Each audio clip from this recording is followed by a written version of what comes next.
এটা এফআইউৰ উদ্যোগত আমি আজি এটি ৰক্তদান শিবিৰ আয়োজন কৰিছোঁ বীৰ চিৰায় দিৱস উপলক্ষে।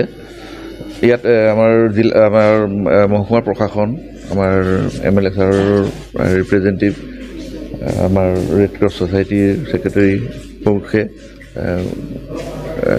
উপস্থিত ৰাইজ সকলোকে মই ধন্যবাদ জনাইছোঁ আমাৰ এই ৰক্তদান শিবিৰত তেওঁলোক ইয়াত জইন কৰাৰ বাবে।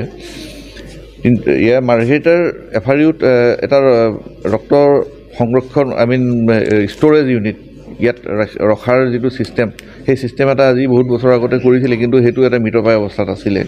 যোৱা 2 বছৰৰ আগতে মই এইখন চিকিৎসালয়ত যেতিয়া মই ইয়াৰ দায়িত্বভাৰ গ্ৰহণ কৰিছিলোঁ, তাৰপিছতেই এই ৰক্ত আমাৰ যিটো সংৰক্ষণ যিটো কেন্দ্ৰ, সেইটোক এটা নতুনকৈ গঠন কৰিবৰ কাৰণে চেষ্টা কৰিছিলোঁ। বিভিন্ন ধৰণৰ টেকনিকেল ডিফিকাল্টি আমি ফেচ কৰিও এইখিনি পাৰ হৈ পেলাই আজিৰ দিনটোত উপস্থিত হৈছোঁহি।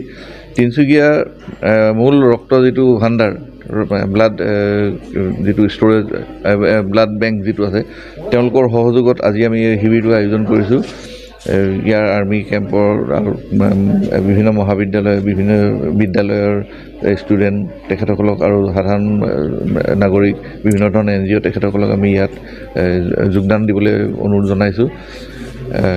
এই ৰক্তদান শিবিৰ বিশেষকৈ আয়োজন কৰিছোঁ এটা কাৰণেই যে এই আমাৰ যিটো ষ্ট'ৰেজ ইউনিট আছে, সেই ষ্ট'ৰেজ ইউনিটটোত আমি এটা ভলিউমৰ এটা পৰিমাণৰ ৰক্ত প্ৰথমতে সংৰক্ষণ কৰি থ'ব খুজিছোঁ, যাতে এইখিনিক ইয়াৰ ইমাৰ্জেঞ্চি মুহূৰ্তত আমি ইয়াৰ ৰাইজক, ইয়াৰ যিখিনি ৰোগীক আমি প্ৰভাইড কৰিব পাৰোঁ, আৰু তাক সেইখিনি ইমাৰ্জেঞ্চি পাৰ হোৱাৰ পাছত তেওঁলোকৰ যিকোনো সম্বন্ধীয় হওক বা তেওঁলোকৰ ডোনাৰে হওক, সেইখিনিক যাতে তাক ৰিপ্লেচমেণ্ট কৰি দিয়ে। তেতিয়া ইমাৰ্জেঞ্চিটো আমাৰ ইয়াত যদি আমি পাৰ কৰি দিব পাৰোঁ, এজন মানুহৰ যদি জীৱন বচাব পাৰোঁ, তাতকৈ আমাৰ আনন্দৰ বিষয় একো নাথাকিব। গতিকে ভৱিষ্যত সময়খিনিত আমি এইখিনি কাম কৰিম বুলি আমি আশা কৰিছোঁ।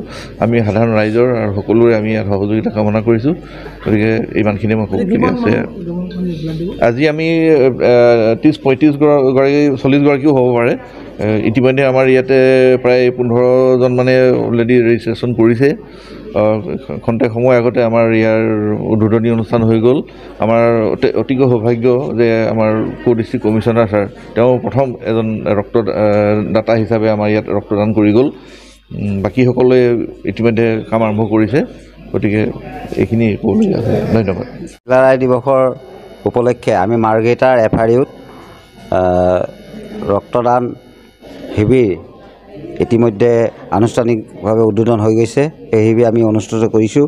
ইয়াত বিভিন্ন বিদ্যালয়ৰ, বিভিন্ন NGO অনুষ্ঠানৰ আৰু আৰক্ষী বিষয়া আৰু সৈনিক বিষয়াসকলৰ তেখেতলোকেও ইয়াত তেখেতলোকৰ ৰক্তদান দিয়া সদস্য প্ৰেৰণ কৰিছে। আমি তাৰ বাবে এইসমূহ বিষয়ববীয়াসকলক, বিদ্যালয় মহাবিদ্যালয় আদি সকলোকে ধন্যবাদ দিছোঁ। আৰু এই ৰক্তদানেই আমি ভাবিছোঁ যে মাৰ্ঘেৰিটাৰ এফআইউত ব্লাড যেতিয়া কাৰোবাৰ প্ৰয়োজন হয়, লৰ মাৰি তিনিচুকীয়ালৈ যাবলগীয়া হয়, তাত ব্লাড দিব লাগে, আকৌ ব্লাড এক্সচেঞ্জ কৰিব লাগে, আনিব লাগে। সেই যি সমস্যাত ইয়াৰ ৰাইজ ভুগি আছিলে, হয়তো আজিকালিৰ পৰা সেই সমস্যাটোৰ পৰা মুক্ত পাব। তাৰ কাৰণে আমাৰ মাৰ্ঘেৰিটাৰ সন্মানীয় বিধায়ক ডাঙৰীয়া ভাস্কৰ শৰ্মা ডাঙৰীয়াই যথেষ্ট আমাক দিয়া পৰামৰ্শ দিছে, সহায়যোগিতা আগবঢ়াইছে। আৰু মাৰ্ঘেৰিটা সমজিলাৰ যি বিষয়া, তেখেতেও আমাক যথেষ্ট সহায়যোগিতা আগবাঢ়িছে। আৰু এটা কথা এইখিনিতে কওঁ, আজি হয়তো অলপ দিনৰ আগতে ভালেমান দিনত আমি শুনিবলৈ পাওঁ, চিভিলৰ বিভিন্ন মাধ্যমত গম পাওঁ যে এফআইউখনৰ এইটো সমস্যা। মই ভাবোঁ ৰাইজে এতিয়া সেই সমস্যাখিনিৰ পৰা দূৰ হৈছে, যথেষ্ট কাম কৰা হৈছে, ইয়াত চাফ চিকুণৰ ওপৰতো গুৰুত্ব দিয়া হৈছে। এইখিনিকে ক'লোঁ। আৰু আগন্তুক দিনত আমি এনেধৰণৰ ৰক্তদান শিবিৰ আকৌ অনুষ্ঠিত কৰিম। আৰু আপোনালোকৰ এটি সহায়যোগিতা কামনা কৰিছোঁ। সাংবাদিক বন্ধুসকলে যাতে এই কথা বতৰাবিলাক যাতে ৰাইজৰ মাজত নিয়ে প্ৰচাৰ কৰে, তেনেহ'লে শিবিৰটো আমাৰ আকৌ ৰক্তদান শিবিৰটো অনুষ্ঠিত কৰাৰ সুবিধা হ'ব। ধন্যবাদ। তো আজি আমি বীৰ চিৰায় দিৱসৰ কাৰণে এফআইউৰ পৰা আমি रक्तदान कार्यक्रम কৰিছে। तो अभी मैंने शुरुआत किया है blood donation, but I think more people will come. We have done a lot of outreach FRU की तरफ से।